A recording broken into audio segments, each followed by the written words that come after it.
Shalom, esta es la parashá Ki Tizá del libro de Shemot, capítulo 30, verso 11.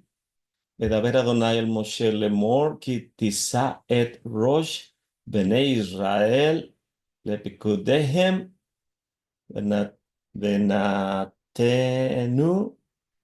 ish kafer, nefashó la Adonai. Y habló a Moshe diciendo, habló Adonai a Moshe diciendo, cuando leves un censo per cápita a los Bene Israel según su número, deberá entregar cada hombre una ofrenda a Hashem para que se expíe su alma al ser contados, de modo que no haya plaga entre ellos al contarlos. Esto ofrendarán todo aquel que sea incluido en el censo, una mitad del shekel hakadosh, del shekel sagrado, siendo el mismo 20 geras. Medio shekel es la porción de Adonai. Todo aquel que participe en el censo, siendo de 20 años de edad en adelante, dará la porción de Adonai. El rico no se excederá y el desposeído no reducirá de medio shekel al dar su porción a Adonai para expiar por sus al-nefash tehem, por sus neshamots. Y así inicia la parashá Kititza. Después viene el mandamiento del Kior, verso 17. Ver Adonai el Moshe lemor veasita Kior nehoshet. Lo leemos en el Sidur, en este caso en el Shabbat, el mandamiento de lavarse los pies y las manos antes de entrar al área santificada, en este caso los Kohanim. Harás un kior de Nehoshet con base de Nehoshet para lavar. Colócalo entre la tienda de reunión y el mitzveach y pon en él agua. Y después viene el asunto del aceite de la unción, el ketoret y designando a Bezalel y a Joliab, viene el Shabbat y me voy a ir hasta el capítulo 31 verso 18. Y dio a Moshe, cuando él terminó de hablarle en el monte Sinaí, las dos tablas del testimonio. Veiten al Moshe que cautó le daverto bejar Sinaí, Shenei Luchot. Las dos tablas, Shenei Luchot ha Edut, Luchot Even, piedras del testimonio, tablillas de piedra inscritas de Etzva Elohim, por el dedo de Elohim. El dedo es una medida en el tiempo bíblico y siempre lo recuerdo porque el Morey Yosef Good dice, cuando nos pregunta, ¿cuál es el margen de movilidad de la ubicación del Mizbeach, del altar, de acuerdo a la halajá? Y uno se imagina que a lo mejor un codo o un palmo, y dice el Morey Yosef Good, un etzva. No puede moverse de su lugar original ni el grueso de un dedo, que tal vez sea 1,5 centímetros, algo así. Y en otras palabras, tiene que estar el mizbeach en el lugar exacto, no se puede mover. Y vimos en un video en otras semanas cómo los rabís hoy en día miden desde el lugar santísimo hacia el área del altar cierta cantidad de cúbitos por lo que dice el tratado Midot, y por si hay margen de error, miden hacia el punto más lejos y hacia el punto más cercano, hacia el punto hacia el norte y luego hacia el sur, y donde se coordinan todas esas medidas lejanas de la ubicación, hayan el consenso del corazón de esa teoría y dicen, ahí lo podemos poner y no nos vamos a equivocar. Mas no, no necesariamente significa que, que está en el lugar exacto, porque para hacerlo así tienes que hacerlo de un tamaño menor y así tienes la seguridad. Es lo que ellos están percibiendo.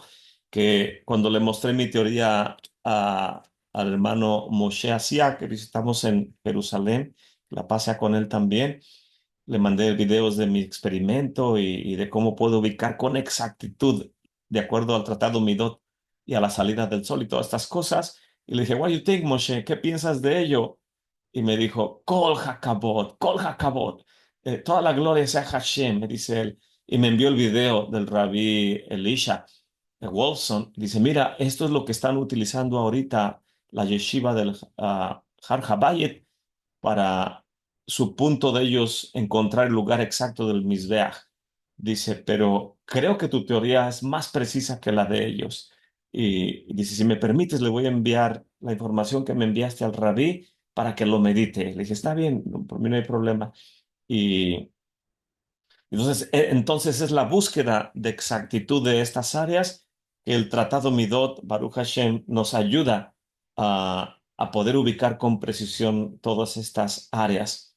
Y aquí en esta parashá nos está hablando que Hashem, bendito es él, escribió con su etzba las tablas del testimonio, tablillas de piedra inscritas por el dedo de Elohim. Voy a leer un poco lo que dice el comentario de ArtScroll. Dice en el verso 18, Moshe recibe las tablas. Habiendo finalizado las instrucciones sobre el Mishkan y los Kohanim, la Torá regresa a la narrativa de la entrega de la Torá en el monte Sinaí. Según Rashi, este es un ejemplo del principio según el cual la Torá no siempre está escrita en orden cronológico. Los misbots anteriores sobre el Mishkan fueron transmitidos a Moshe al día siguiente de Yom Kippur, más los 3 meses después de que fueron entregados los 10 mandamientos, más de 3 meses después de que fueron entregados los 10 mandamientos. Y fue entonces que Moshe le encomendó a la nación empezar a dar las contribuciones, o sea, la terumá, para la construcción. En cambio, el episodio del becerro de oro, que empieza en el próximo capítulo, tuvo lugar en el 17 de Tamuz, solo 40 días después de la teofanía o revelación de Elohim. No obstante, por su lado, el rabí Moshe ben Nachmanides sostiene que el mandamiento de edificar el Mishkan fue dado a Moshe durante sus primeros 40 días en la montaña, mas su transmisión a la nación fue demorada debido al pecado del becerro de oro. El Sforno explica la secuencia de los capítulos de la manera siguiente. En el plan original de Elohim no había cabida para un Mishkan, ya que todo israelita habría tenido la condición de Cohen y merecido edificar un altar personal que fuese residencia permanente de la Shejina. Mas si ello debió haber sido así, ¿por qué ese ideal no logró ser implementado? ¿Por qué sucedió que la intención original divina fue reemplazada por los capítulos precedentes sobre un Mishkan nacional? ¿Y por qué surgió la necesidad de designar una familia sacerdotal? La Torá explica entonces que ello fue debido a que Israel descendió de su cenit espiritual y por causa del pecado del becerro de oro. Por ello Israel no podía ser ya una nación de Kohanim y de altares individuales o particulares. A partir de ahora necesitaría un Mishkan nacional hacia el cual dirigir sus aspiraciones y una santa familia de Kohanim dedicada al servicio de las ofrendas a Elohim. Y dio a Moshe. Durante los 40 días que Moshe estuvo en el monte Sinaí, Elohim le enseñó la Torá, mas no lograba retenerla en su mente, lo que preguntaba Charlie. Por ello, por eso finalmente Elohim se la entregó como un don, como si fuese una novia para él.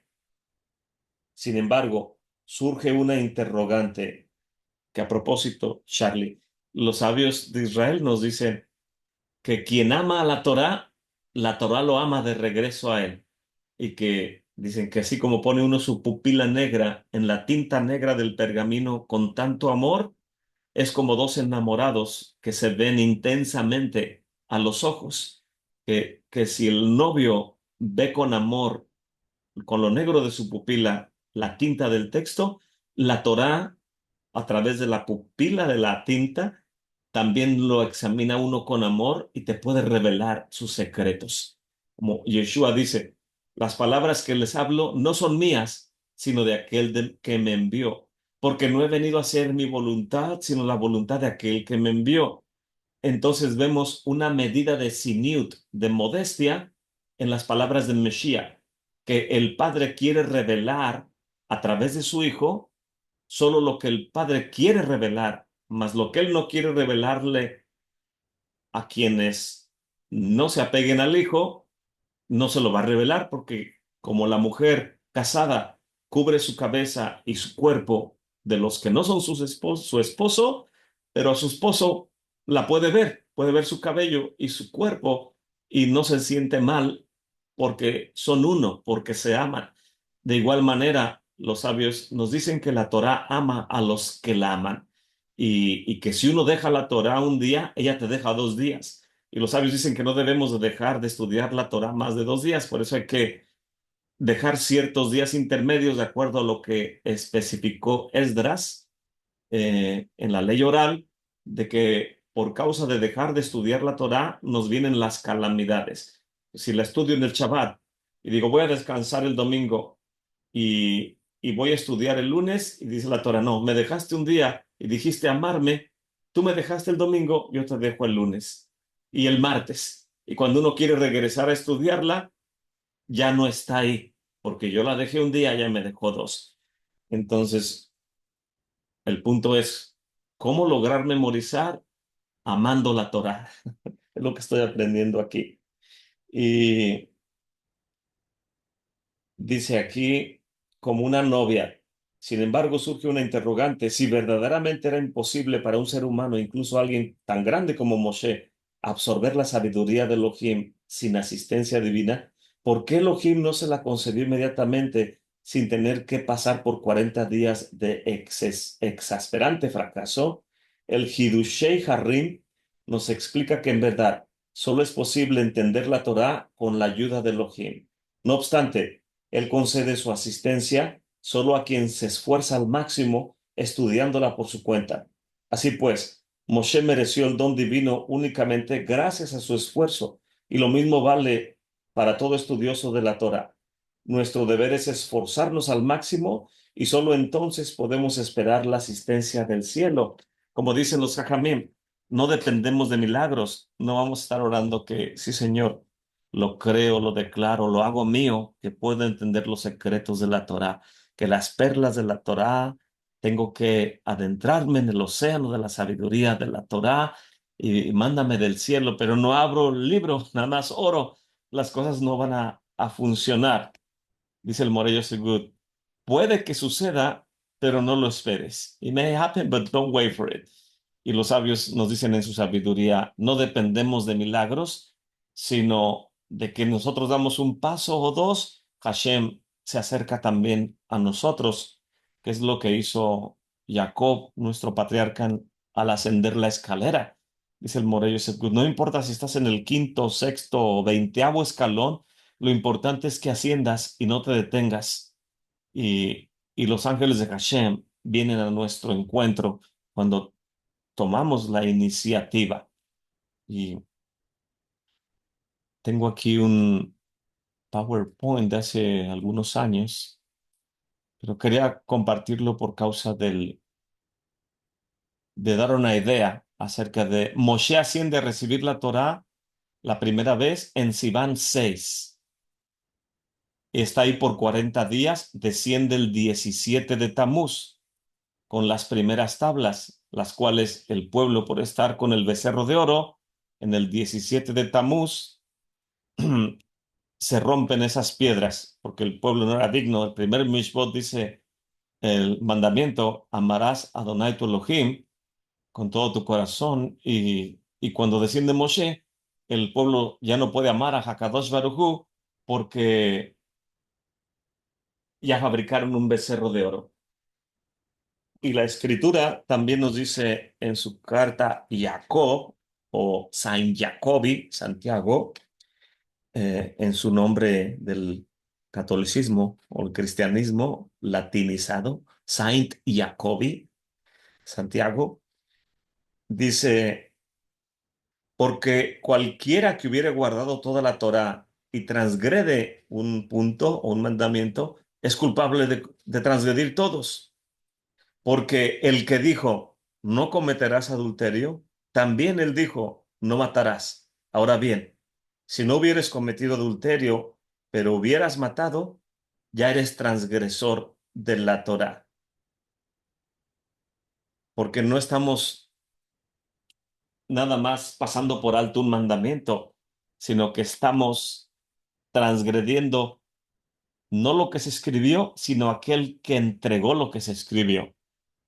Y por eso que el que transgrede un misbot es transgresor de todos los demás. Del 17 de Tamuz al 29 de Ad, está con el pueblo por 40 días y vuelve a subir el día 29 de Ad y baja el 10 de Tisri, otros 40 días, con el segundo juego de tablas, que es lo que estamos viendo aquí, que es Yom Kippur. Pues aquí tenemos en el mes de Sivan, el color verde son los 40 días del primer ascenso en el monte Sinaí, cuando recibimos el primer juego de tablas y está con la comunidad por otros 40 días y vuelve a subir otros 40 días, todo el mes de Elul, más los primeros 10 días de Tisri, y desciende por segunda vez en Yom Kippur. Y de acuerdo a los sabios de Israel, las primeras tablas que escribió Hakadosh Barujú con su dedo era en lo que llamamos el escrito asurita. Es el que tenemos hoy en los pergaminos, Baruch Hashem, gracias a Esdras. Pero el segundo juego estaba escrito en paleo hebreo, que es un hebreo de menor calidad. Es como si el paleo hebreo es para niños, hay que enseñarlos con dibujitos y figuritas, pero el primer hebreo era para entendidos. La escritura en la pared, en el mensaje que se da en tiempo de Daniel, fue escrito en lo que se llama el hebreo asurita, y solamente los estudiosos de la escritura de aquel tiempo, en este caso la élite de Judá, los príncipes de Judá, se les enseñaba todo esto desde tiempos antiguos, por lo cual cuando Daniel vio que el dedo escribía en la pared, él pudo interpretar lo que estaba escribiéndose, porque estaba en este hebreo de mayor santidad. Después del tiempo de los reyes de Israel, fueron quemando los pergaminos hasta tiempo de la perversa Atalía, el rey Manashe y todos estos que quemaron los pergaminos que había, y fue desapareciendo el hebreo, el paleo ivri. Y entonces, en tiempos del rey Josías, se encontró un pergamino que se cree que es uno escrito por Moshe en un lugar secreto del Beit HaMikdash cuando estaban haciendo una remodelación, y vieron que estaba escrito con el hebreo asurita. Y de ahí lo volvieron a esconder, cosa que en tiempo de Esdras lo vuelven a encontrar. Y desde entonces Esdras considera elevar la condición espiritual de la comunidad con el hebreo entregado al principio. Es como volver a subir al Sinaí. Y los sabios dicen que Esdras es digno de que si Moshe no se le hubiera entregado la Torá, a Esdras se le podía haber entregado, porque él en su corazón tiene el elevar la condición espiritual del pueblo de Israel. Voy a irme más adelante.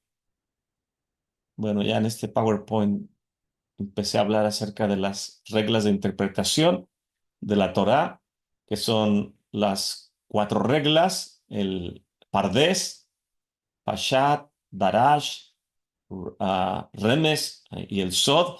Y después tenemos las 7 reglas del Rabbi Hillel. Y luego tenemos las 13 reglas, que son la escalera del estudio de la escritura, que se conoce como las 13 reglas del Rabbi Ismael, aplicables a los 13 escalones entre el altar y el ulam. Y después tenemos las 32 reglas del Rabí Eleazar y las 42 reglas. Son varios grupos de interpretación de la escritura.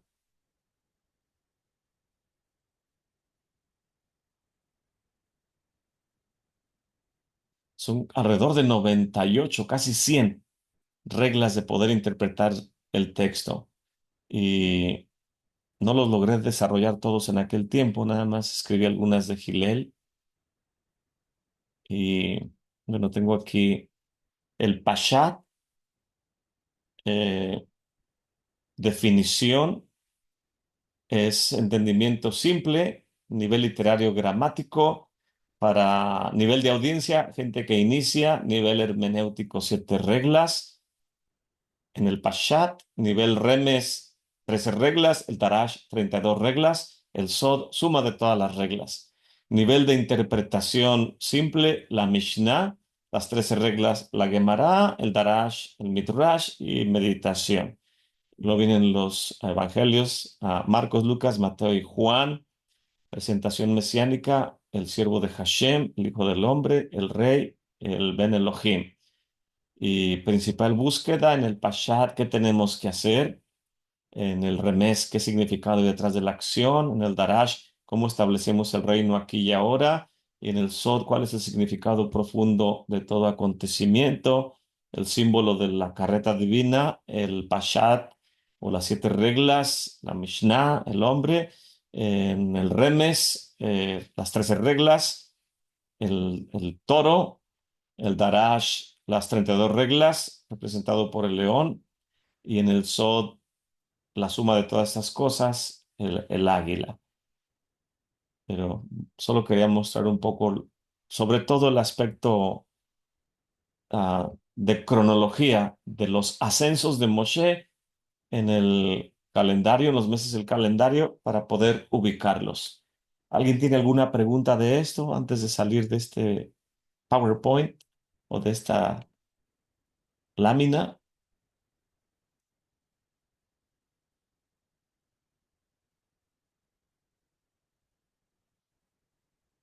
Entonces voy a salir.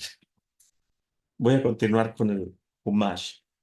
Y entonces, verso 18, y dio a Moshe cuando él terminó de hablar en el monte Sinaí las 2 tablas, y vio el pueblo que se había demorado Moshe al descender, y se congregaron alrededor de Aarón, levántate, haznos dioses. Y hicieron el becerro de oro, y imploró Moshe por 40 días, quiebran las tablas, verso 19. Y tomó el becerro que habían hecho, lo incineró en el fuego y lo pulverizó finamente y lo espolvoreó en agua e hizo que los Bene Israel bebieran de ello. Y está 40 días intercediendo, orando.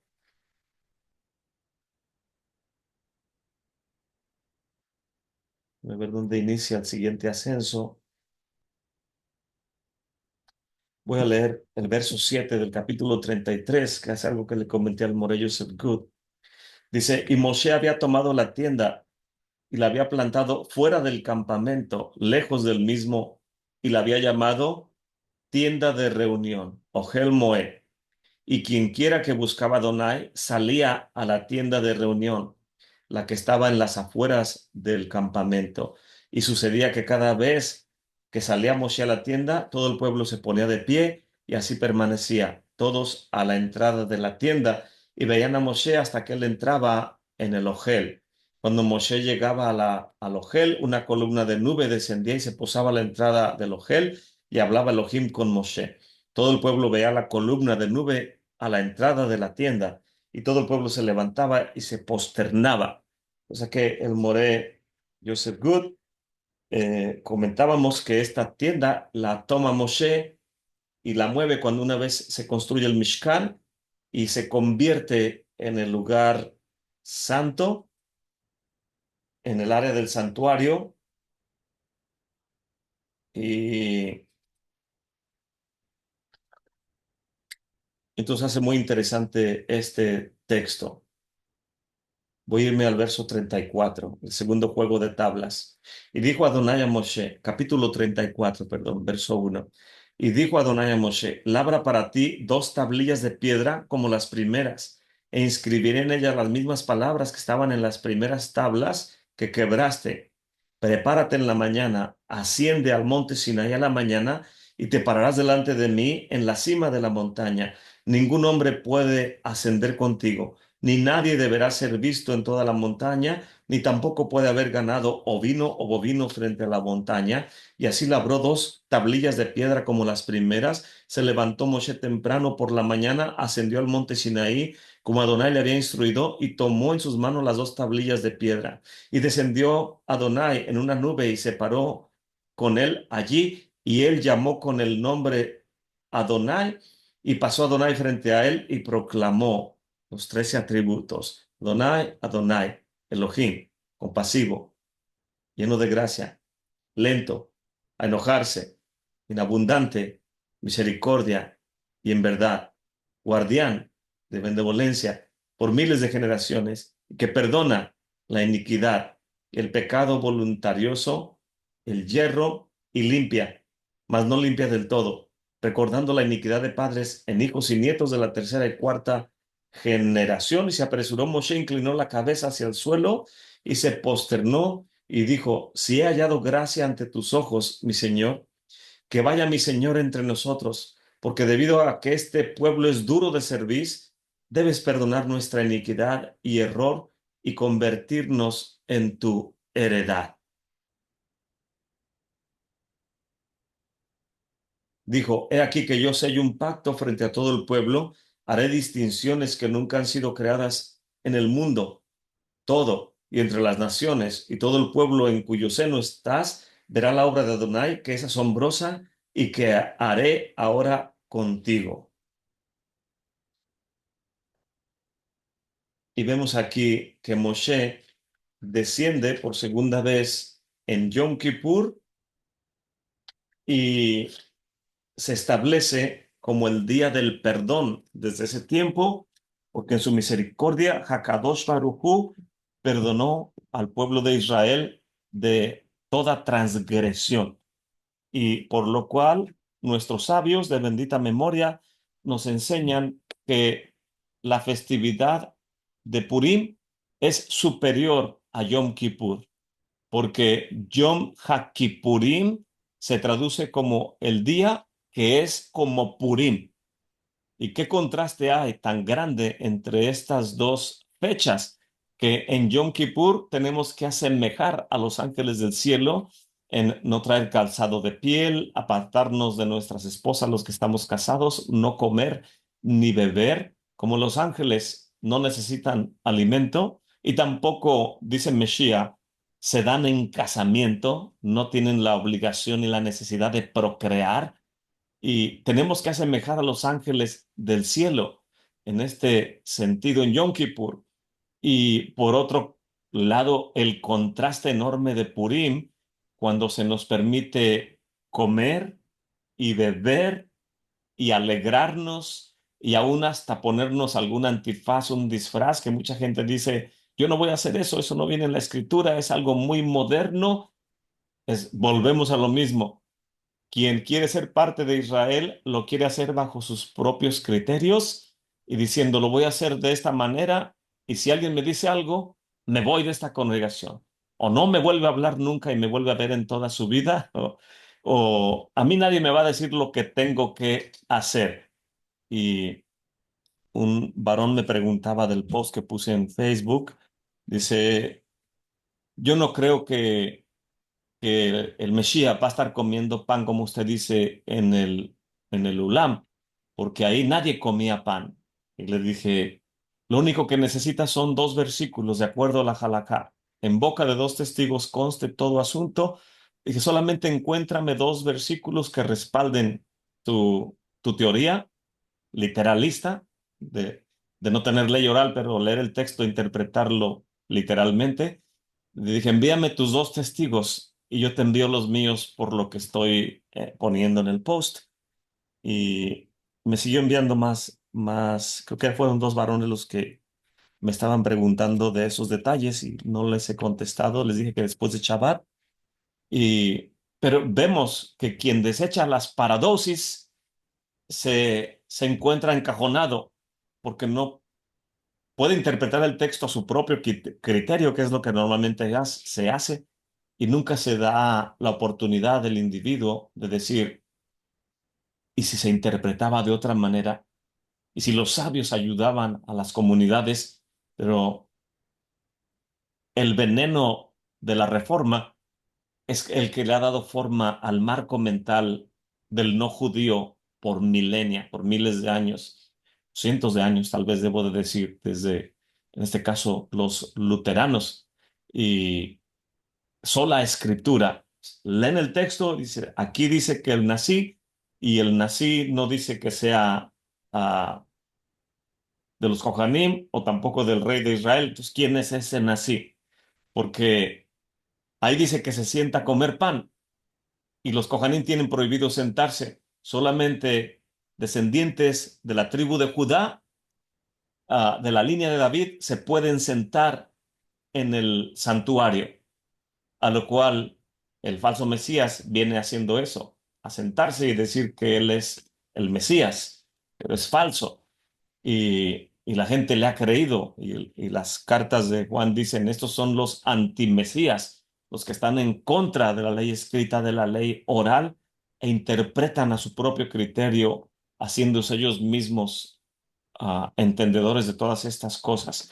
Pero eso es lo que Purim trata de enseñarnos, que cuando se emite el decreto, en dos ocasiones solamente en la escritura, se ha emitido decreto de que acaben con el pueblo judío. Y uno es esta parashá en Kitizá, donde Hakadosh Barujú quiere acabar con todos los transgresores y le dice a Moshe Rabbeinu, permíteme que los destruya y voy a hacer de ti una nueva comunidad, un nuevo pueblo. Y Moshe está intercediendo por 40 días. Finalmente Hakadosh Barujú dice, vuelve a subir al monte y le entrega el segundo juego de tablas, a lo cual en los méritos de Moshe y su súplica, Hakadosh Baruj dice, fabrica otro juego de tablas y desciende en Yom Kippur con la noticia de que hemos sido perdonados por el pecado de idolatría. Y se establece Yom Kippur. Pero Yom HaKippur es un día semejante a Purim. El Rambam, en sus leyes de Hilkot Yom Tov o leyes de los días festivos, dice que el Yom Tov se tiene que celebrar comiendo carne y bebiendo vino. Y en Purim se come carne y se bebe vino. El rabí Nachman de Breslov, de bendita memoria, dice, no te acerques delante de Hashem con las manos vacías, como la escritura nos enseña. En el mandamiento de subir a Jerusalén, tenemos que hacerlo con algo en nuestras manos. No podemos ir delante del Rey de la Gloria y llegar con manos vacías. Subimos a Jerusalén para ver a Hashem y ser vistos de él. Y se tiene que traer una ofrenda que se vea a la vista. En Purim se acostumbra a darle al necesitado, que si el pobre no tiene nada que traer, de acuerdo a las leyes de la halajá de Purim, tenemos que es propio, no es obligatorio, encontrar al menos dos personas necesitadas en nuestras comunidades y llevarles alimento para que puedan comer carne y beber vino en la festividad. Y las tres festivales de ascenso, que son Pesach, Shavuot y Sukkot, tenemos que presentarnos delante del Eterno con algo en nuestras manos para poder darle al altar su alimento y nosotros celebrar la festividad también comiendo carne y bebiendo vino. En Purim es inverso a todo lo de Yom Kippur, pero Purim es un regalo que viene del cielo, no viene en el versículo, en el capítulo 23 de Levítico de las festividades, es algo que se establece en tiempos de la reina Esther, cuando se emitió un decreto de muerte que todo el pueblo debió haber sido aniquilado en los méritos de la reina Esther de Mardochai, que son de la tribu de Benjamín, puede Judá ser fortalecido. Y a Mardochai, en ese sentido, se le llama Ish Yehudi, aquel varón judío. ¿Y por qué se le llama judío? Por todo lo que está haciendo para salvar a Judá de la tribu de Benjamín, pero rescatando a la tribu de Judá también. David, en uno de sus salmos del Jalel, perdón, dice, la roca que los edificadores han desechado, refiriéndose a Mesías, pero aplicando a David en su generación, ha venido a ser la cabeza del ángulo. Y cómo es que el hombre más humilde, el rey más amado por Israel, que Israel jamás va a poder tener un dictador como el falso Mesías o como el dictador de Venezuela o el que acaba de matar las fuerzas de defensa de Israel, Khomeini, el ayatollah. Israel jamás puede ser gobernado por un dictador, porque de acuerdo a la halajá, el pueblo ama a su rey y su rey ama a su pueblo. Y Mesías viene de la dinastía davídica. ¿Y de qué manera David muestra su disfraz de Purim? Los sabios dicen en el Zohar que David se disfraza como el bufón de Hakadosh Barujú, que, que cuando fue llevado con los enemigos, tratando de recordar la narrativa, lo iban a matar y lo llevan prisionero. Encontramos a David, el rey de Israel. ¿Qué hacemos con él? Hay que matarlo. Y David tuvo que fingir que era un loco y traía baba escurriendo por su barba. Se estaba disfrazando para que su neshama esté por encima del entendimiento de la gente que está a su alrededor. ¿Cómo pasas de vida, de muerte a vida, perdón, de un decreto de muerte a vivir? Purim nos enseña acerca de ello, que puedes parecerle al mundo un bufón, puedes parecerle un payaso, puedes traer un simple antifaz y la gente dice, ¿y este loco qué trae? Anda bebiendo, está comiendo carne y bebiendo vino, pero anda disfrazado, eso es por Halloween o eso es algo moderno. Esta gente está loca, no entiende que cuando vences a la muerte, lo has hecho precisamente porque celebras con euforia y con mofa de que el ángel de la muerte ha sido vencido. Y por eso Purim es muy importante para la Neshama judía, para la Neshama de raíces hebreas o cristiana o católica. Es una locura, como dice el libro de Corintios. Más para, a ver, lo leo, me gustan mucho esos versículos donde dice que la sabiduría que viene de lo alto, es el capítulo 2 de Primera de Corintios. Así que, hermanos, cuando fui a ustedes, no fui con altivez de palabra o de sabiduría a anunciarles el edut, testimonio de Mesías. Y no me propuse saber algo entre ustedes, sino a Yeshua HaMashiach y a este crucificado. Y estuve yo con ustedes con debilidad, mucho temor y temblor. Y ni mi palabra ni mi predicación fue con palabras persuasivas de humana hakmá, sabiduría, sino con demostración del ruach y de gibor, de poder, para que su inmuná, su fe, no esté fundada en hakmá de los hombres, del Adán, del ser humano, de este mundo de carne y de hueso, más en el poder de Elohim. Sin embargo, hablamos Hakma, sabiduría, entre los Tamim, entre los perfectos. Y Hakma, no de este siglo, ni de los príncipes de este siglo que se desvanecen, mas hablamos la Hakma Eliona, la Hakmá de lo alto, la Hakmá de Elohim, en misterio, la sabiduría oculta del Sod, la cual Elohim predestinó delante de los siglos para nuestra gloria. Más adelante dice, mas el hombre animal no percibe las cosas que son del Ruach de Elohim, porque le son locura y no las puede entender porque se han de examinar espiritualmente. vemos que la sabiduría que viene de lo alto, el libro de Jacob dice que es pura, benigna, con abundancia de obras. Y esa es la Hakmah Eliona, la sabiduría que viene de lo alto. Y en Purim podemos comer y beber.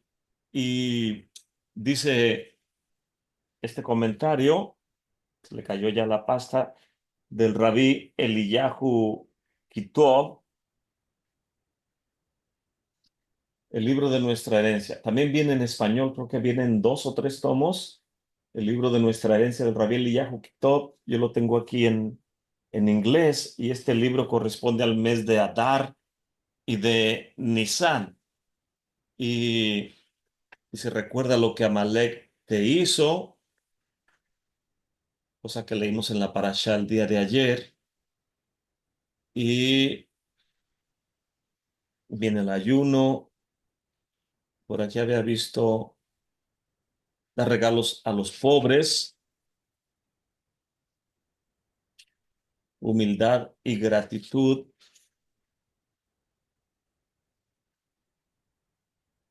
Había visto un-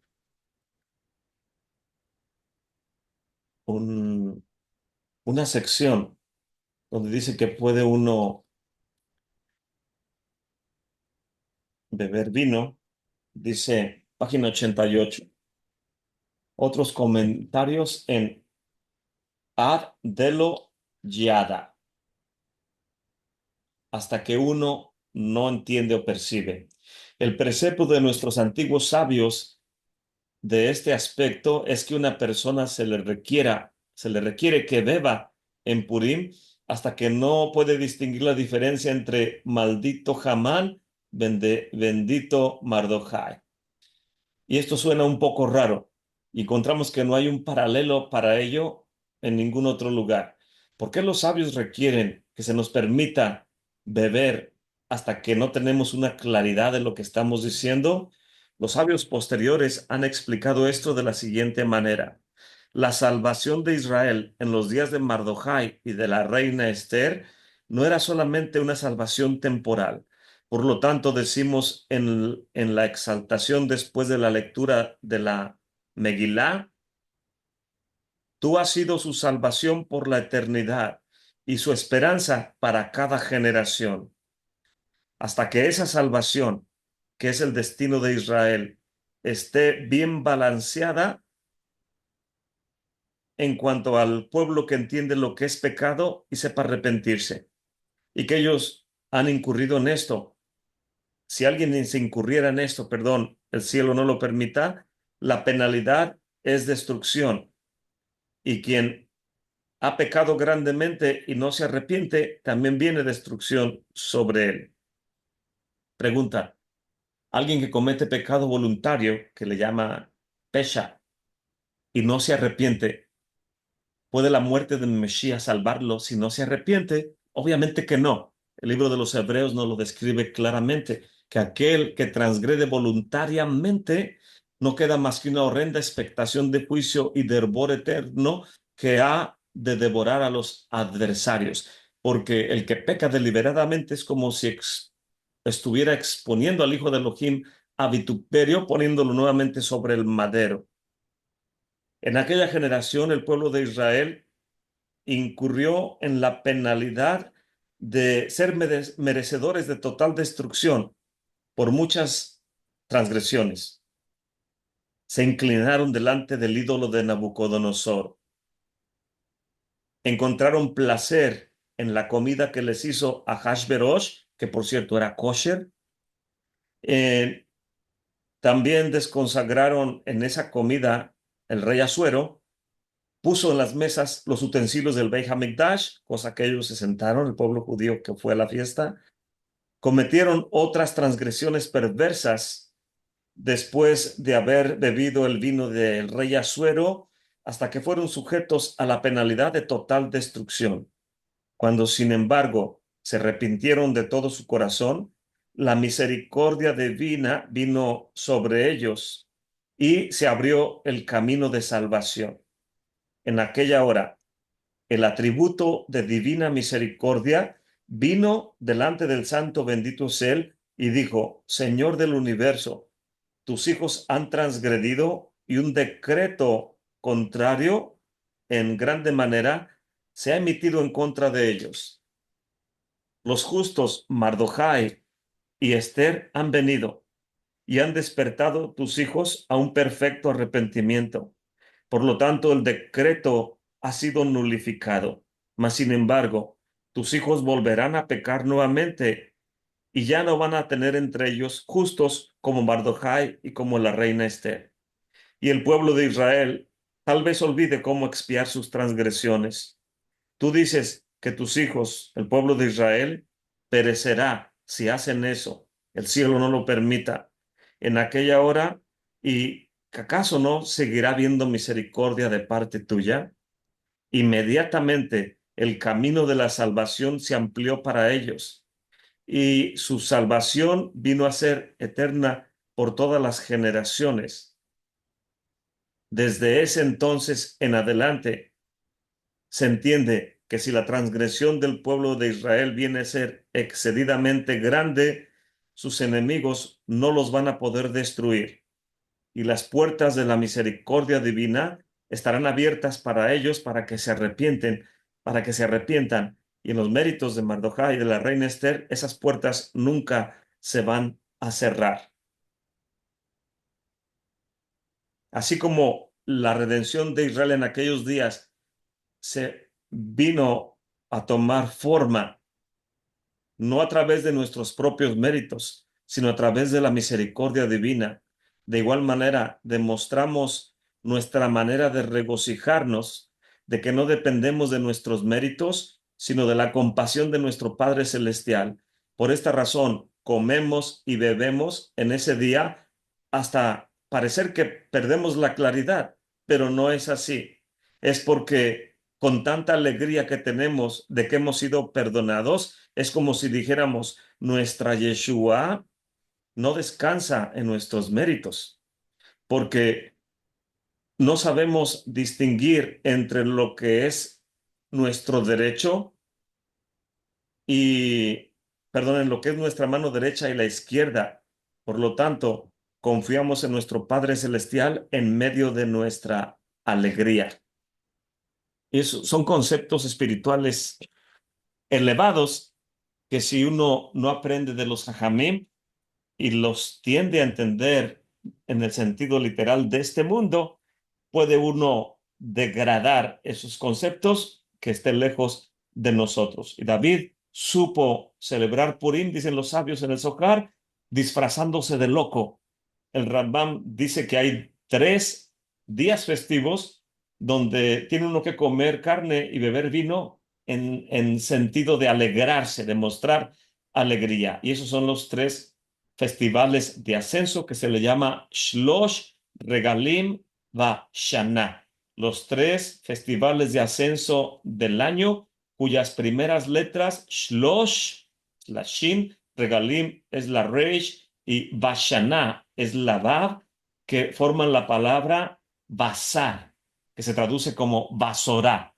Las buenas nuevas de salvación es en presentarte no con manos vacías, sino dispuesto a ser feliz delante de tu Padre Celestial en Pesach, Shavuot y en Sukkot con tus ofrendas y comer y beber en la santa ciudad delante de tu Padre Celestial. Y dice la Escritura que será que si el lugar que tu Padre escogió para que su nombre habite está lejos de donde tú vives, vende tus ofrendas en dinero y ven a la santa ciudad de Jerusalén y compra bebida fuerte y alégrate.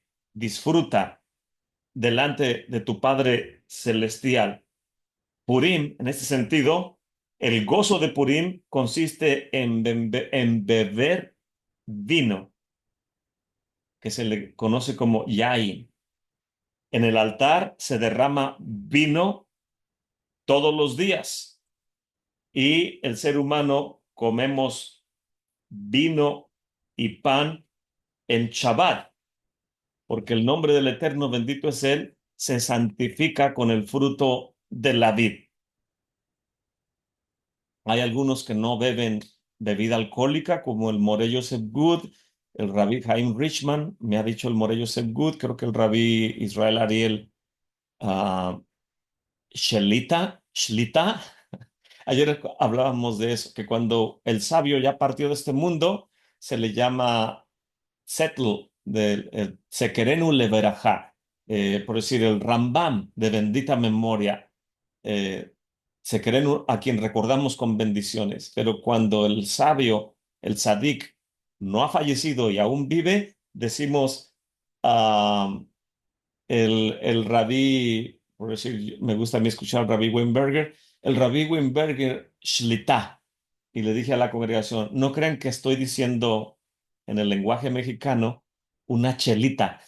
Y mi esposa se me queda viendo como diciendo, ¿qué tiene eso que ver con esto?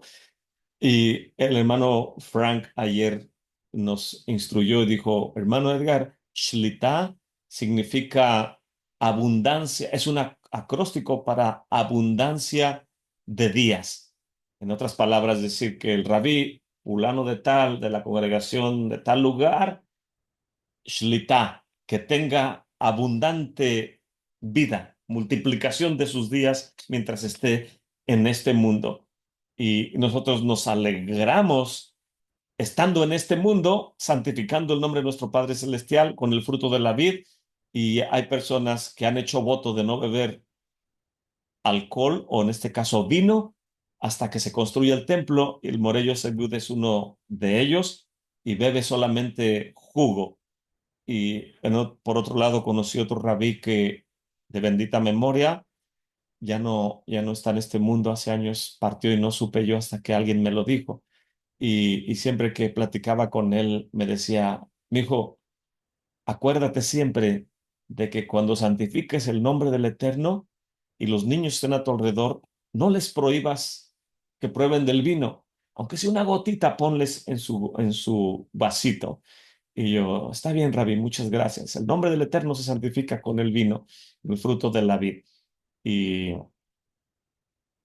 a, a mis nietos les gusta. Ayer hicimos el Kiddush en la congregación y le dije a mi nieto Jacob, que ya va a cumplir, tiene como 3 años y medio, le dije, Jacob, ve tráeme una copita de vino de la mesa.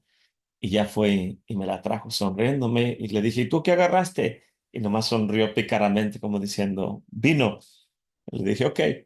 Y cuando el hermano hizo la santificación, bebí del vino y Jacob volteó pícaramente y le tomó un poquito y hizo su mirada de travieso, como diciendo, está fuerte, pero me gusta. Y le digo, ve con tu madre y dile que si te permite seguir tomando eso. Y se paraba y le daba otro poquito y volteaba conmigo y con su mamá. Y, y pensé, esta Neshama está disfrutando del fruto de la vida. En, los sabios nos dicen que la palabra yain para vino, en esa palabra descansan los 70 secretos de la Torah. En Shir Hashirim dicen los sabios de Israel en Cantar de Cantares que los amigos comen y los enamorados beben juntos. Comer es parte de la halajá y beber es parte del misterio. La esencia del conocimiento está en el alimento más que en la bebida. Y nos relacionamos a Hashem, a nuestro Padre Celestial, y con los demás seres humanos en el aspecto de las emociones y en el intelecto.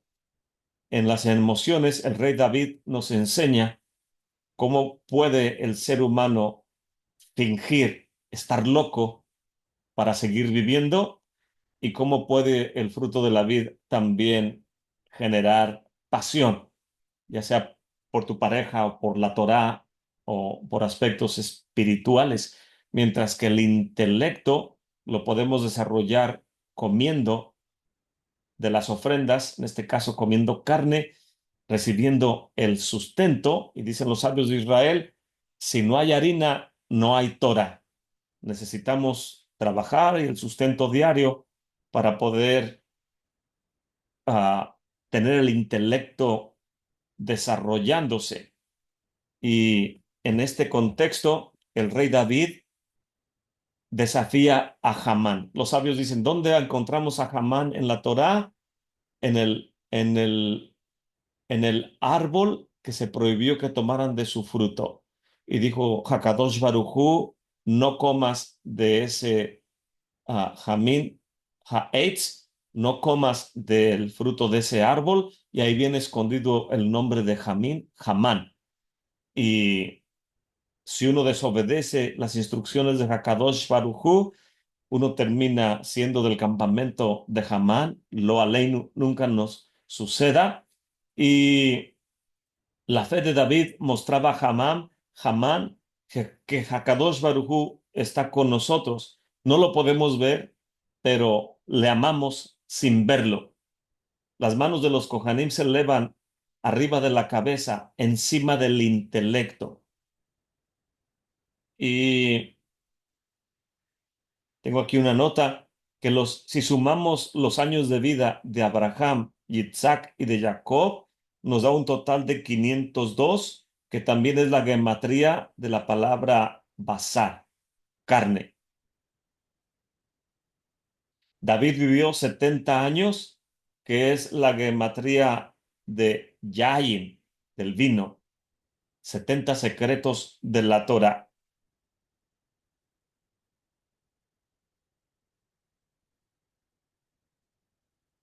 También tengo que tenemos 4 matriarcas, equivale a 4 copas de vino que bebemos en el Seder de Pesach. Y tenemos 3 patriarcas, que son las 3 piezas de matzah, que los sabios dicen que el bebé desarrolla su intelecto la primera vez que come pan. Son algunas notas que tengo aquí acerca de Purim. Y no sé si alguien tiene alguna pregunta de la conexión entre Purim y Yom Kippur. Para Shakitizá, segundo descenso del monte en Yom Kippur, y la conexión que hay entre Yom Kippur y Purim. Los sabios dicen que Yom Kippur y Purim son dos lados de una misma moneda. Medio shekel equivale a Yom Kippur en sentido alegórico, el otro lado de la moneda equivale a Purim. Purim y Yom Kippur. Son 2 días en que se vuelve a recibir la Torá. Descendió Moshe con la Torá por segunda vez en Yom Kippur, y el pueblo judío en Purim aceptamos la escritura y la Torá sobre nosotros para poder seguir siendo siervos de Hakadosh Baruj Hu, bendito es él. En Esther capítulo 9 verso 27 dice, y aceptaron y se comprometieron a seguir observando los misbots. Por lo tanto, Purim y Yom Kippur, los dos unidos, equivalen a la recepción de la Santa Torá y de vida entre los muertos, de que Hashem quiso destruir al pueblo por causa del becerro de oro, mas la intercesión de Moshe Rabbeinu permitió que se nos diera otra oportunidad. En tiempos de la reina Esther se emitió el decreto de muerte por causa de nuestras transgresiones, mas sin embargo, Hakadosh Baruj Hu, en los méritos de estos justos, permitió que podamos seguir adelante, cosa que la reina Esther tiene el carácter de Mesías, porque cuando Mardochai le dice, si no lo haces, Hashem proveerá otra venida de salvación. Pero tal vez para este momento naciste. O sea, si nada más naciste para salvar al pueblo judío, esta es tu oportunidad. Pero si no lo haces, no tienes que sentirte obligada, porque Hashem nos va a salvar de todas maneras, contigo o sin ti. Y la reina Esther dice, oren y ayunen por mí. Entraré, porque no se permite entrar a menos que el rey levante su cedro hacia ti y su cetro, y si he de morir, que perezca. Y entonces los sabios de Israel dicen que ella dijo, Eli, Eli, lama sabactani, Elohim, Elohim, ¿por qué me has abandonado? En otras palabras, esta mujer que podía con todo derecho ser halágicamente esposa de Mardochai y formar una familia, cuando Mardokhai le dice, la única manera que rescates al pueblo judío es que si este perverso te ha estado abusando sexualmente todos estos años y una mujer que es abusada no es considerada responsable de la transgresión, obviamente es víctima y puede seguir casándose o puede formar una familia de acuerdo a la halajá, porque es víctima y fue abusada. Pero cuando una mujer judía voluntariamente entra con un varón, ya no puede formar una familia. Y cuando Mardokhai le dice, tienes que entrar a la cámara del rey y salvar al pueblo judío, tal vez para esto naciste. Y obviamente vemos la angustia de Mesías sudando gotas de sangre. Decir, Padre, que pase de mí esta copa, pero que no se haga mi voluntad, sino la tuya. Y la reina Esther entiende el mensaje de Mardokhai que le está diciendo, jamás vas a ser una mujer judía que forme una familia dentro del núcleo del judaísmo. Entra con ese perverso y salva al pueblo. Y ella dijo, Elí, Elí, lama sabactani. Y el sufrimiento de esa justa pudo traer salvación por siempre al pueblo judío. Purim más Yom Kippur es recibir la Torá nuevamente. Y en esos méritos también Mesías puede venir y dice, nadie me quita la vida, tengo el poder para ponerla y la puedo volver a tomar porque ese mandamiento recibí de mi Padre Celestial. Y Él es el verbo, Él es la Torá viviente. Él aprendió de la tribu de Benjamín a través de la reina Esther y aprende de la tribu de Judá su responsabilidad, que Mardocheo se le llama el Ish Yehudi, un benjaminita que está dispuesto a restaurar lo que su ancestro, el rey Saúl, no pudo hacer, acabar con Amalek. Y Mesías, ¿de qué manera vence a Amalek? Viene a vencer la muerte para siempre para que ahora todo aquel que en él crea no se pierda, mas tenga vida eterna. ¿De qué manera tenemos vida eterna? Siendo imitadores, como dice Rab Shaol, sean imitadores de mí como yo del Mesías. Y si has cometido transgresiones, arrepiéntete para que no caigas en semejante ejemplo de desobediencia, porque la Torah es viva y eficaz y más penetrante que toda espada de dos filos, penetra el corazón y hasta lo más profundo. Entonces, no podemos engañar lo que trata de decir el texto a nuestro Padre Celestial, teniendo esta grande nube de testigos y estos méritos de estos gigantes. Lo que tenemos que hacer es pisar los misbots, imitarlos para poder ameritar la vida eterna. Cada vez que usamos Teshuvah, nos volvemos a, a una vida de Neshama, una vida espiritual. Cuando sabemos que hemos descendido a una denigración tan profunda, se nos da el entendimiento, la Hagma Eliona, la sabiduría que viene de lo alto, para que en los méritos del Mesías podamos apegarnos a la Santa Torá y podamos ser aquellos que viven de entre los muertos. Y por lo tanto, Yom Kippur es un mundo de perfección. No hay comida ni bebida ni intimidad y es un día de regresar la vida de la Neshama en pureza. Es un día de Tejilat Hameitim, día de resurrección de entre los muertos. Yom Kippur es un día cuando se nos perdona y la Neshama nuestra se enfrenta a la Shekinah, a la presencia divina y en arrepentimiento podemos obtener un decreto favorable. Cada vez que nos adentramos en nuestra Neshama y buscamos el beneficio de nuestra alma, entramos en el área de la resurrección de entre los muertos. Y es tanto el gozo y tanta la alegría en Yom Kippur, pero manifestada en Purim, que puedo disfrazarme de payaso o de Terrian. Y el otro día dije, ¿quién se va a disfrazar de Terrian? Y unos hermanos se me quedaron viendo así como diciendo, hermano, ¿qué está diciendo? Es un día en que nos burlamos de este mundo, en que nuestra Neshama resplandece. Hemos pasado de muerte a vida. Y sin Yom Kippur no hay Olam Jabá. Y sin Purim no sabemos lo que es la verdadera alegría. Por lo tanto, Yom Kippur viene a complementar lo que se hace, perdón, Purim viene a complementar lo que se hace en Yom Kippur. Resucitamos de entre los muertos por la misericordia de Hashem, somos perdonados y, y nos alegramos y comemos y bebemos delante de nuestro Padre Celestial con gratitud. Y bueno, me voy a detener ahí porque yo mismo me doy cuerda en un monólogo y luego pierdo la noción del tiempo y no los dejo que ustedes hablan. Pero ¿alguien tiene algún comentario de estas meditaciones entre Yom Kippur y Purim, el rey David, Mesías, tribu de Benjamín, tribu de Judá?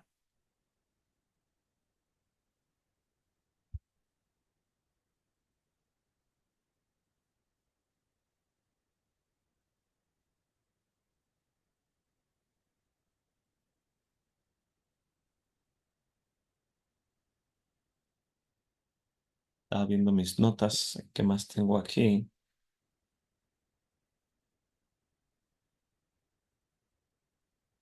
Sí. Sin comentarios, More, nada más agradecimiento como siempre. Es que tú preguntas, como dices, es difícil estar ahí tras la pantalla y el monólogo, pero sí habemos de este lado quien escucha y agradece. Pero son temas de reflexión, a lo mejor por eso no hay comentarios, porque es información diferente, nueva para muchos, como ahorita lo que nos comentabas de lo que dijo la reina Esther. O sea, wow. En fin, Shavuot Tov, gracias More, y pues recordar que Israel está ahorita pasando estos momentos difíciles y se alinea con lo que estamos estudiando. Shalom, shalom. Baruch Hashem, seguir orando por Israel, por los pilotos, los soldados, las familias y la protección que nuestro Padre Celestial siempre tiene cuidado de su pueblo y, y pueda esta guerra acabar sin tantas muertes de los dos lados y pueda hacer sin más la construcción del Beit HaMikdash prontamente en nuestros días. Gracias, hermano Alberto, por su comentario.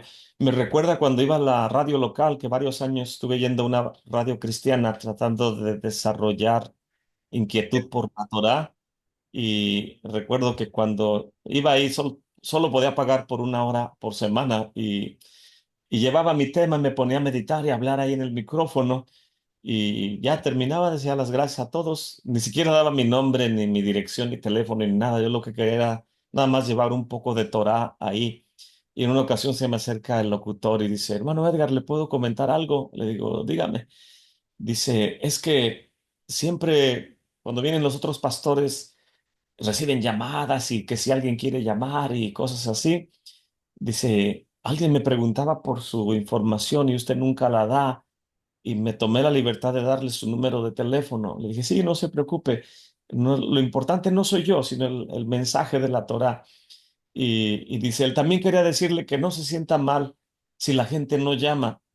Dice, porque cuando yo lo estoy escuchando, me quedo meditando en lo que está diciendo y ahorita dije, me hace reflexionar, como dijo el hermano Alberto, y dijo el locutor. Entonces, la gente no llama no porque no le interese, sino porque nos dejó reflexionando. Y dije, ok, Baruch Hashem, qué bueno que así sucede. Pero ahorita me recordé de esa anécdota. Hermana Denise, More, perdón. More Shalom, gracias por su clase. Yo tenía una pregunta que me quedó del principio de la clase cuando estaba hablando sobre el rey David cuando tomó el pan, que comió del pan. Si él lo podía comer como rey en esa área, en el templo, me pregunto, ¿dónde lo comieron los hombres que él traía de su ejército? ¿Dónde lo pudieron comer ellos si el pan no podía salir? Es lo que el Morello Segud dijo. Nunca había visto esa posibilidad, dice, pero tengo que investigar eso. Dijo él, sigue estudiando, a ver ¿qué encuentras? Y le dije, More, suena como que todos lo comieron a la entrada del Ojel Moed. Y le dije, de acuerdo a lo que estoy percibiendo en ese post, o en lo que trato de agarrar yo mismo, que a veces hago los posts para yo mismo recordarme de la idea y no se me vaya. Y entonces le dije, More, quiere decir que si la tienda, si el Ojel Moed, a ver si puedo ilustrarlo con mi Biblia, si el Ojel Moed es construido o es puesto en el atrio santificado, y cuando se construye el Mishkan, 21. Un día antes de eso le había echado, se conectó. entonces la cubierta, al extenderse por enfrente del Mishkan, es lo que esta área, dice el Morello Segud, dice, de acuerdo a lo que me estás diciendo, esta área en el Mishkan representa el Ulam en el primer templo y en el segundo templo. Y dice él, para lo que me estás diciendo, suena como que David comió aquí el pan, que es lo mismo donde lo comerá el Nací en el Ulam del libro de Ezequiel. Y le dije, More, los varones que estaban con él, es seguro que hayan hecho lo mismo porque el pan no puede salir de ahí, porque es Kodesh HaKodashim. Y dijo él, exactamente. Pero Entonces, no, ellos no podían, por ejemplo, un israelita pues no puede entrar hasta ese parámetro de santidad. Entonces, por eso me preguntaba en dónde lo comían. si es lo que el texto nos dice acerca de la santidad del pan, el pan no puede salir de ahí. Entonces le dije, More, solo hay dos opciones. David lo comió al umbral de la entrada del Mishkan, que es el Petach Ojel Moed, la entrada a la tienda de reunión, o lo comió él ahí y sus hombres lo comieron ahí, o lo comieron en el umbral de lo que representa la puerta de Nicanor. Porque los Mm, Kohanim hoy en día comen el pan al hacer el cambio de guardia en el área santificada. Entonces, halágicamente, los hombres lo pueden comer en el umbral, que es donde normalmente entra el israelita solamente para imposición de manos, hacer degüello y hacer su vidui. ok, ok, eso hace más sentido. Ok, More, gracias. Gracias, hermanos. More, yo quería hacerle una pregunta. Sí, hermana, adelante. ¿Hay un ayuno antes de Purim? Ayuno de Purim. Bueno, sí, es el ayuno de la reina Esther. Ya, Le voy a pero enviar los detalles que, que tienen que ver con él, y en el grupo de WhatsApp lo voy a poner. ya. Gracias, More, muchas gracias por el estudio. Sí, gracias a Hashem, gracias a ustedes. ¿Alguien más tiene algún otro comentario o pregunta? Shalom, More, muchas gracias por el estudio. Creo que este va a ser nuestro primer Purim que lo vamos a poder hacer con un poco más de sentido y más información, porque en años pasados sí habíamos leído la Megilá Esther, pero como usted dice, lamentablemente hay mucha mala información afuera que degrada mucho la sabiduría de los jajamín, entonces pues vamos creciendo y vamos aprendiendo y pues le agradecemos que vamos a poder pasar un Purim con más sentido y con más, ¿cómo se podría decir? Gozo ajá, y sin tanta contaminación que viene de información de afuera. Entonces, muchas gracias, More, por la enseñanza y que también pasen una feliz fiesta de Purim. Shavuot. Y también Shabbat. otra pregunta, ¿se prende velas? Se prende para la festividad. no estoy seguro. Voy a ver y pongo el post en el chat. Muy amable, muchas gracias, More, y Shawato para todos. Shavuot. Y feliz fiesta. También quiero Gracias, More, por tan enseñanza tan propositiva, llena y completa. Que el Eterno le siga bendiciendo. Aquí escuchándolo desde pues un espacio donde no quisiera estar, porque como me fracturé mi tobillo, pero ahí les encargo tefiló por mí. Les quiero mucho. vamos a estar Saludos a orando. toda la quejilá. Y en Purim puede tomar un poquito sin que se le pase de la raya y que se olvide Del de- dolor. del dolor y del toque. Amén. Sí, ya que se vaya ese dolor y esa inflamación. Gracias, Morel. Les quiero mucho. Saludos a Igualmente, la quejilá. Shalom. cuídese, Shalom. Y quería también Gracias. mencionar que los sabios nos dicen que el beber el vino también es una prueba para nuestra neshama, porque nos hace poner en la balanza qué tan espirituales o tan mundanos somos. Entonces, el vino tiene esa peculiaridad, que si no somos espirituales, nos hace actuar como chimpancés, dicen los sabios de Israel, y hacemos un espectáculo. Pero si somos espirituales, sabemos cuál es el límite y, y mostramos el aspecto positivo de nuestra manera de estudiar la Torá y no tanto, creo, lo estuve buscando y no lo encontré en Cefaria, pero hay niveles de embriagamiento que los sabios dicen, el nivel de Noaj es este, el nivel de Lot es este. Y creo que son como tres o cuatro niveles. Creo que el peor es el que es uno como termina uno como un chango, como un chimpancé. Pero Hashem nos ayude en una ocasión. Porque hay gente que aprovecha esas situaciones para beber sin tener la condición en su neshama de hacerlo, porque lo domina más eso y le da miedo. Otros les da miedo porque antes de venir a la Torah bebían mucho, entonces no quieren meterse en ese territorio, lo cual es también prudente. Y yo recuerdo hace unos años, estábamos en un Purim y teníamos algunas botellas de vino que usamos siempre para el Kiddush y am, alguien trajo una botella de tequila y estaba ahí y nadie la tocaba. Parecía como que estaba la botella así como diciendo, ¿quién será el valiente de poner su neshama a prueba conmigo? Y, y entonces en medio de la comida empezaron a danzar algunas hermanas y los varones estábamos sentados platicando y comiendo. Y entonces me acercó un varón que vive en San Antonio. Espero que esté con bendiciones. Y me dice, hermano, quiero hablar con usted. Le dije, ¿qué pasó? Y ella dice, ¿ve esa botella de tequila que está ahí? Le dije, sí. Dijo él, me quita la paz. Dice, porque muchos años de mi vida fui alcohólico y eso era lo que yo bebía. Y ahorita está ahí como retándome y me siento incómodo. Dice, y me da pena quitarla porque vengo de visita. Le dije, no, no se preocupe, le ofrezco una disculpa, no sé quién la haya traído, pero ahorita la quito de ahí. Entonces, noté que esa marca y ese tipo de bebida era un tropiezo para esta Neshama.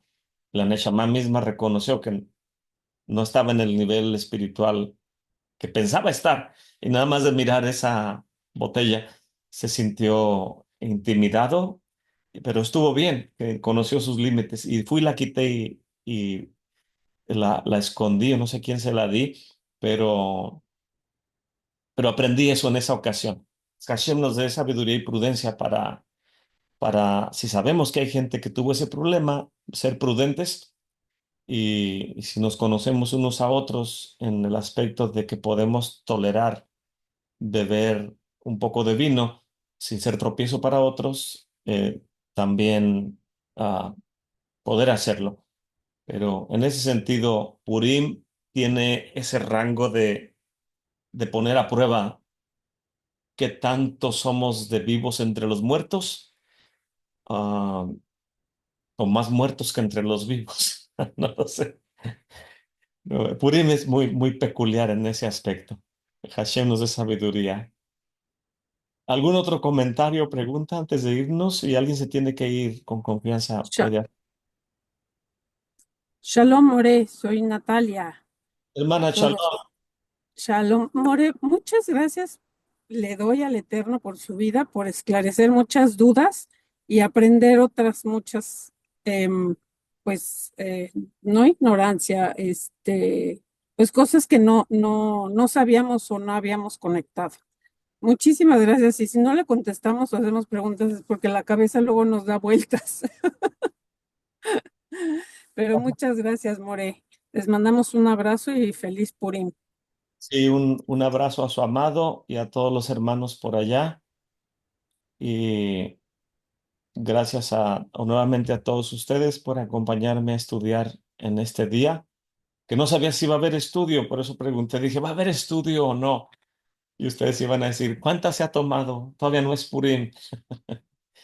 Ah, no sé qué otro ejemplo iba a dar de algo chistoso una hermana que le dijo a mi esposa que le había llegado su, su cita para las huellas, para su condición migratoria. Y le dijo a mi esposa, estoy bien contenta porque me llegó mi cita. Y mi esposa, ay, Baruch Hashem, Baruch Hashem. Y la invitó a mi esposa a desayunar el otro día. Y ya me dijo mi esposa, la hermana ya le llegó su cita. Y le iba a decir de broma, porque en mi casa en México, toda mi familia, yo estaba chico y era gente que se emborrachaba casi cada fin de semana. Casi todos, mi familia, mis tíos y aún mi madre eran maestros, todos en mi pueblo casi eran puros maestros. Si yo no quería ser maestro, le dije a mi mamá. Y, pero los fines de semana se juntaban y bebían y comían, traían grupos musicales. Entonces uno de los dichos de la familia en aquel tiempo era de que, hey, vamos a ponernos hasta atrás. Y eran las fiestas familiares. Y, y entonces cuando mi esposa dijo, la hermana le llegó su, su cita para las huellas y le iba a decir, dile que me voy a poner hasta atrás de alegría por esa noticia. Pero me quedé callado y dije, lo pueden tomar por otro lado, mejor me quedo callado. Pero ahora que viene Purim, puedo decir que me voy a poner no hasta atrás, nada más poquito alegre por tener un grupo de estudio como ustedes con quien puedo crecer. Y sus preguntas me hacen meditar y crecer más. Y, y Baruch Hashem que nos permite tener días de vida y de salud y de fortaleza. El Padre nos dé abundante salud y nos dé sustento en nuestras mesas y nos dé favor y gracia delante de nuestro Padre Celestial y delante de la comunidad judía, los hermanos de ortodoxia judía, y pueda Hakadosh Baruj Hu dar la victoria al pueblo de Israel y libre a los líderes de Israel de artimañas políticas de Estados Unidos o de otros países, y que el pueblo de Israel no ponga su confianza en manos del hombre, sino en nuestro Padre Celestial. Bendito es Él. Shavuot Tov.